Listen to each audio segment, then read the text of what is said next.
جی جاؤدین صاحب، آپ بتا رہے تھے کہ اس جبر کو جنریشن زی نے 15 سالہ جبر جو ہے حسینہ واجد کا، اس کو جین زی نے برداشت کیا اور اب وہ میدان میں ہے، اور ان کی تعداد جو ہے وہ 37% بتائی جا رہی ہے الیکٹ ووٹرز میں، وہ 37% وہ نوجوان ہیں۔ اچھا دیکھیے، میں یہ عرض کرنے جا رہا تھا کہ جنریشن زی جو ہے ہمارے یہاں پاکستان میں بھی 60% سے زائد ہے نوجوانوں کی تعداد، جو پوری دنیا میں سب سے زیادہ ہے۔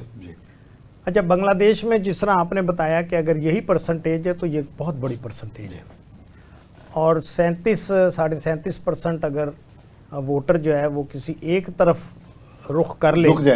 تو پورا سیاست کا دھارا جو ہے وہ تبدیل ہو جاتا ہے۔ اور میں صرف اس پر آپ کی توجہ دلانا چاہتا ہوں کہ پچھلے 2 مہینوں میں یا 2.5 مہینے میں اپنا بنگلہ دیش کی 5 بڑی یونیورسٹیوں میں الیکشنز ہوئے ہیں، اور جماعت اسلامی سے متعلق جو اسلامی چھاتر و شبر ہے اس نے 5 یونیورسٹیوں میں بھرپور کامیابی حاصل کی۔ ایک یونیورسٹی جہاں کا انتخاب نہیں ہونے دیا گیا، وہ بھی اسلامی چھاتر و شبر نے پھر بالآخر انتخاب وہاں پر اچھا انصاری صاحب، آپ نے بڑی اچھی بات کہی، لیکن ہم یہ پاکستان میں بھی دیکھتے ہیں کہ یونیورسٹیوں پہ تو جمعیت جو ہے وہ بھرپور کامیابی لیتی رہی ہے۔ ایون ذوالفقار علی بھٹو کے دور کے اندر بھی جب پورے پاکستان پر پیپلز پارٹی کا قبضہ تھا، اس وقت بھی اسلامی جمعیت طلبہ تعلیمی اداروں میں چھائی ہوئی تھی، لیکن جماعت اسلامی آگے نہیں آ سکی۔ اچھا، میں اس میں بھی عرض کرتا ہوں، یہ خیر ہمارا موضوع تو نہیں ہے، لیکن 1984 میں جب طلبہ تنظیموں پر پابندی لگی، اس وقت جو آخری انتخابات دسمبر 1983 میں ہوئے تھے، اس وقت پنجاب بھر کے تعلیمی اداروں میں اسلامی جمعیت طلبہ نے کامیابی حاصل کی۔ جی ٹھیک ہے۔ اور مرحوم ضیاء الحق صاحب کی اس وقت حکومت تھی، اور انہوں نے اس خطرے کو بھانپتے ہوئے کہ یہ ایک جمہوریت کی نرسری ہے، ایک تو ڈکٹیٹر جو ہے نا وہ تو ویسے ہی جمہوریت کے خلاف ہوتا ہے، ٹھیک ہے، لیکن مصیبت اور مشکل ہمارے اس ملک میں یہ ہے کہ ہمارے ہاں جو سیاستدان ہیں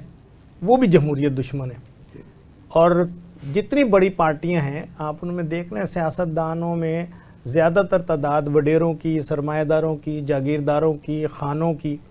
یہ اس میں موجود ہوتی ہے، اور پارٹیوں کو انہوں نے کیپچر کیا ہوتا ہے، اپنی پارٹی میں بھی وہ انتخاب نہیں کرانے دیتے، اور جمہوریت کچھ جو اقدامات ہیں اس کو وہ مسلسل جاری رکھے ہوتے ہیں۔ ابھی دیکھیں، ابھی پنجاب میں بلدیاتی ادارے جو ہیں وہ حکومت ان کو الیکشن کرانے کے لیے تیار نہیں ہے۔ اسلام آباد میں بلدیاتی الیکشن شروع ہو گئے، نومینیشن فارم جمع ہو گئے، آخری تاریخ بھی گزر گئی، وفاقی کابینہ نے اس کو روک دیا۔ دوسرے صوبوں میں کے پی کے میں اور سندھ میں اور بلوچستان میں کوئٹہ کے علاوہ بلدیاتی ادارے موجود ہیں، یہ جمہوریت کی نرسریاں ہیں، لیکن ہمارے سیاستدان ان کو پنپنے نہیں دینا چاہتے اور ہر چیز اپنی مٹھی میں رکھنا چاہتے۔ بات بنگلہ دیش کی ہو رہی تھی، تو بنگلہ دیش میں بھی میں یہ سمجھتا ہوں کہ وہاں پر اگر جماعت اسلامی کے قدم آگے بڑھے ہیں تو وہ اس جنریشن زی کے ذریعے سے بڑھے ہیں، اور جماعت اسلامی کے ہزاروں لوگوں کو قید و بند کی صعوبتیں بھی برداشت کی، پھر آپ نے بتایا کہ پھانسیوں تک بھی پہنچے، لیکن جماعت اسلامی چونکہ ایک نظریاتی جماعت ہے اور ایک نظریہ ہے جس کے ساتھ وابستہ پاکستان کی جماعت اسلامی ہو، ہندوستان کی جماعت اسلامی ہو، بنگلہ دیش ہو، سری لنکا ہو، یا پوری دنیا میں جہاں پر بھی سید ابو العلا مودودی رحمۃ اللہ علیہ کے جو افکار ہیں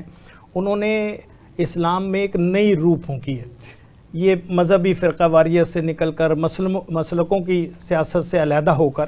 یہ صورتحال جو جہاں پر بنگلہ دیش میں انہوں نے اپنی ان مشکلات کے بعد، اتنی قربانیاں دینے کے بعد اگر یہ مقام حاصل کیا ہے تو یہ کسی اسٹیبلشمنٹ کی مدد سے نہیں کیا، وہ عوامی تائید کے ساتھ وہ آگے بڑھے ہیں۔ ابھی جو بی این پی کا ہے نا جی معاملہ، بی این پی جو ہے وہ اس وقت تو دو ایک دوسرے کے مد مقابل پارٹیاں ہیں،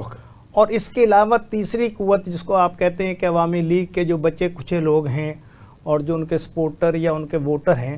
وہ یقیناً بی این پی جو ہے وہ ایک سیکولر جماعت ہے، اور یہ جو عوامی لیگ کے لوگ تھے یہ بھی یقیناً سیکولر جماعت تھی، تو یہ کبھی بھی کسی نظریاتی جماعت کے ساتھ ہم آہنگ ہو ہی نہیں سکتے۔ اس لیے یہ تو